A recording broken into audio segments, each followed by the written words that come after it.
कहानी शुरू होती है एक 80 साल के बुजुर्ग से। सब कुछ सामान्य चल रहा होता है, लेकिन अचानक उसके हाथ से हल्का हल्का धुआं निकल रहा होता है। घबराहट में वह जल्दी से खुद को जांचने लगता है। डर के मारे वह अपने कपड़े उतार देता है और अपनी बाह को ध्यान से देखने लगता है। जैसे ही वह हाथ फेरता है, उसके नाखून धीरे धीरे खुलते हैं और उनके अंदर से चार्जिंग पोर्ट जैसे मैकेनिकल हिस्से दिखाई देने लगते हैं। उस पल उसे समझ में नहीं आता कि वह सपना देख रहा है या हकीकत में उसका शरीर बदल चुका है। अभी वह इस सदमे से उबर भी नहीं पाता कि उसकी बाह पूरी तरह एक मशीन की तरह बदल जाती है। उसके शरीर के अंदर जमा हुआ एक अजीब सा तरल बाहर निकल जाता है और बुजुर्ग पूरी तरह टूट जाता है। अब उसके मन में कोई शक नहीं बचता कि वह अब पूरी तरह इंसान नहीं रहा। लेकिन असली डर तब सामने आता है जब वह अपने सिर के साथ कुछ गड़बड़ महसूस करता है। डरते डरते वह अपने सिर को छूता है और जैसे ही थोड़ा जोर देता है, उसका सिर खुलने लगता है। अंदर एक घूमता हुआ मैकेनिकल कोर होता है जो किसी मशीन का दिल लगता है। उस पल उसका पूरा ज्ञान, उसका पूरा अनुभव सब बेकार हो जाता है। वह समझ ही नहीं पाता कि यह सब कैसे और क्यों हुआ। यहीं से कहानी एक नया मोड़ लेती है। इसी शहर में एक और आदमी है जिसका नाम है शाओ शुआई। फर्क बस इतना है कि जहां बुजुर्ग इस बदलाव से डर गया है, वहीं शाओ शुआई ने इस शक्ति को पूरी तरह स्वीकार कर लिया है। शाओ शुआई खुलेआम शिंजुकू शहर में खड़े होकर ऐलान करता है कि वह पूरे शहर को खत्म कर देगा। लोग पहले तो हंसते हैं, उन्हें लगता है कि यह कोई पागल आदमी है या फिर कोई सस्ता मजाक। लेकिन कुछ ही पलों में हालात बदल जाते हैं। अचानक शहर में डर फैलने लगता है। लोग इधर उधर भागने लगते हैं और सड़कों पर अफरा तफरी मच जाती है। जो जगह कभी रोशनी और भीड़ से भरी रहती थी, वह अब खामोशी और डर में डूबने लगती है। कुछ ही मिनटों में हालात इतने बिगड़ जाते हैं कि पूरा शहर दहशत में आ जाता है। शाओ शुआई की ताकत इतनी खतरनाक होती है कि लोग समझ ही नहीं पाते कि उनसे बचें कैसे। शहर का बड़ा हिस्सा तबाह हो जाता है। शाओ शुआई अब भी संतुष्ट नहीं था, इसलिए उसने बिना एक पल गंवाए अपनी पीठ के पीछे लगी मशीन को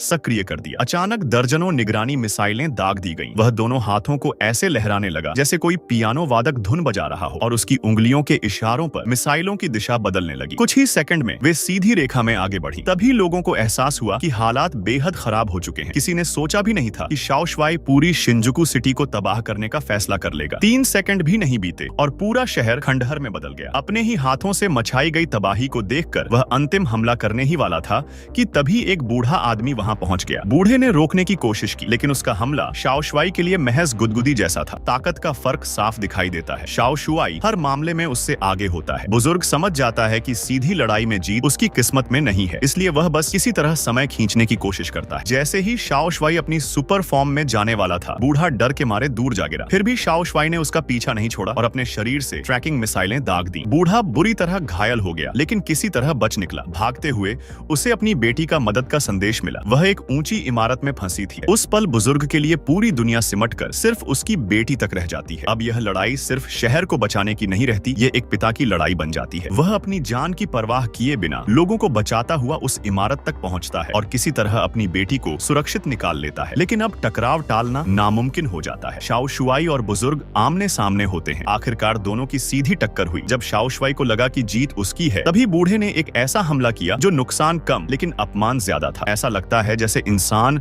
और मशीन के बीच अंतिम युद्ध हो रहा हो। गुस्से में शाओ शुआई ने घातक मिसाइल छोड़ दी। बूढ़ा पीछे नहीं हटा और पूरी रफ्तार से आसमान की ओर उड़ गए। दोनों के बीच भयानक लड़ाई शुरू होती है, जो जमीन से आसमान और फिर अंतरिक्ष तक पहुंच जाती है। हर पल हालात बदलते रहते हैं और यह साफ दिखता है कि शाओ शुआई जीत के बेहद करीब है। अंत में शाओ शुआई ने बूढ़े की गर्दन पकड़ ली, लेकिन तभी उसकी ऊर्जा खत्म हो गई। वजह यह थी कि उसने जो पानी पिया था वह मिनरल सोडा था, जो मशीन शरीर के लिए जहर जैसा था, जिसने उसके मैकेनिकल शरीर को नुकसान पहुंचा दिया होता है। उसकी ऊर्जा खत्म होने लगती है और वह खुद को संभाल नहीं पाता। यही वह पल होता है जिसका इंतजार बुजुर्ग कर रहा होता है। आखिरी ताकत जुटाकर वह हमला करता है और शाओ शुआई को हमेशा के लिए रोक देता है। इस तरह एक ऐसी लड़ाई खत्म होती है जो पूरी इंसानियत के लिए खतरा बन सकती थी। शायद असली ताकत मशीनों में नहीं, बल्कि इंसान के दिल और उसके रिश्तों में होती है।